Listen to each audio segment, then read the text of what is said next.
ఏదైతే నినాదం ఇచ్చానో నారా ఇచ్చానో జై భీమ్, జై రాజ్యాంగం, జై అంబేద్కర్ అంటే నిండు పార్లమెంటులో అమిత్ షాకు కోపం వచ్చింది. అమిత్ షా రాజ్యాంగం గురించి మాట్లాడతాడు, కానీ అమిత్ షా అదే అంబేద్కర్ గురించి అంబేద్కర్ జిందాబాద్, అంబేద్కర్ చేయంటే ఆయన మనసు గాయమైంది. మీరు అంబేద్కర్ ఎందుకు తలుచుకుంటారు, మీరు దేవుని తలుచుకుంటే మీకు ఏమి జన్మల మీకు రుణం వస్తుందని చెప్పి నిండు పార్లమెంట్ లో ఈ దేశ హోంశాఖ మంత్రి అమిత్ షా చెప్పాడు.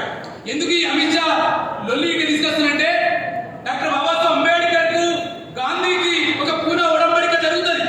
ఈ పూనా ఒడంబడిక ద్వారా ఒక కమ్యూనల్ అవార్డు నాటి బ్రిటిష్ ప్రభుత్వం ఇస్తుంది. ఆ కమ్యూనల్ అవార్డులో ముఖ్యమైనది దళితులు ఆదివాసీల ఆర్థిక అభివృద్ధి కోసము ఒక ప్రత్యేకమైన నిధులు ఉండాలని చెప్పి ఆ చర్చ జరుగుతుంది. ఆ చర్చ వెలుగులోనే కమ్యూనల్ అవార్డు వెలుగులోనే 1960-70 ప్రాంతంలో ఈ దేశంలో ఎస్సీ ఎస్టీలకు స్పెషల్ కాంపోనెంట్ ప్లాన్ వచ్చింది. అయితే స్పెషల్ కాంపోనెంట్ ప్లాన్ డబ్బు మొత్తం ఈ దేశంలో కామన్వెల్త్ క్రీడలకు రకరకాల ఎన్నికల బ్యాలెట్ బాక్సులకు వినియోగిస్తుందని చెప్పి దేశవ్యాప్తంగా దళితులు ఆదివాసీలు ఉద్యమించిన సందర్భంలో మొట్టమొదటిసారి నాటి యునైటెడ్ ఆంధ్రప్రదేశ్ లో, ఉమ్మడి ఆంధ్రప్రదేశ్ లో మాకు ప్రత్యేక చట్టం కావాలి, ఎస్సీ ఎస్టీలకు సప్లాన్ ప్రత్యేక చట్టం కావాలని చెప్పి ఒక పోరాటం జరిగింది. ఒక ఐఏఎస్ అధికారి కాకి మాధవరావు గారి అధ్యక్షతన, ఒక retired chief secretary in United Andhra Pradesh ఆయన అధ్యక్షతన ఒక ఎస్సీ ఎస్టీ సప్లాన్ కమిటీ ఏర్పడి పోరాటం జరిగింది. ఆ పోరాటంలో ఇక్కడ డిబిఎఫ్ వ్యవస్థాపక అధ్యక్షులు కొరి వినయ్ కుమార్ గారు ఇక్కడ ఉన్నారు.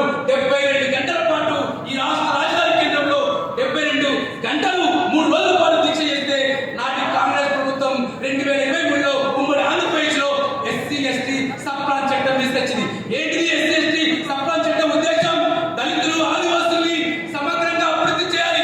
కేవలం సంక్షేమం కాదు, డెవలప్మెంట్ కావాలి, కాంపరెన్స్ డెవలప్మెంట్ కావాలి, వాళ్ళ జనాభా దామాషం ప్రకారం నిధులు కావాలి, నిధులు కేటాయించాలి బడ్జెట్ లో అని చెప్పి ఒక పెద్ద డిమాండ్ వచ్చింది. ఆ డిమాండ్ మేరకు చట్టం వచ్చింది. ఉమ్మడి రాష్ట్రంలో చట్టం వచ్చింది. ఆ ఉమ్మడి రాష్ట్రం విడిపోయింది. తెలంగాణ, ఆంధ్రప్రదేశ్ లో ప్రత్యేక రాష్ట్రాలు ఏర్పడ్డాయి.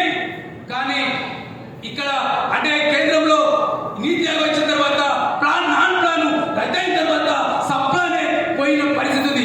ఈ కంటెస్ట్ లో మళ్ళీ తెలంగాణలో కొత్త ప్రభుత్వం ఏర్పడినప్పుడు అప్పటి విద్యాశాఖ మంత్రి, దళిత అభివృద్ధి శాఖ ఇన్ఛార్జ్ మంత్రి జగదీష్ రెడ్డి తోటి, అప్పటి డిప్యూటీ సీఎం కళ్యాణ్ సిఆర్ తోటి దళిత సంఘాలు, ఆదివాసీ సంఘాలు అనేక ప్రయత్నాలు చేయగా తెలంగాణలో తిరిగి ఎస్సీ ఎస్టీల ప్రత్యేక అభివృద్ధి నిధుల చట్టం ఒకటి చట్టం తీసుకురావడం జరిగింది.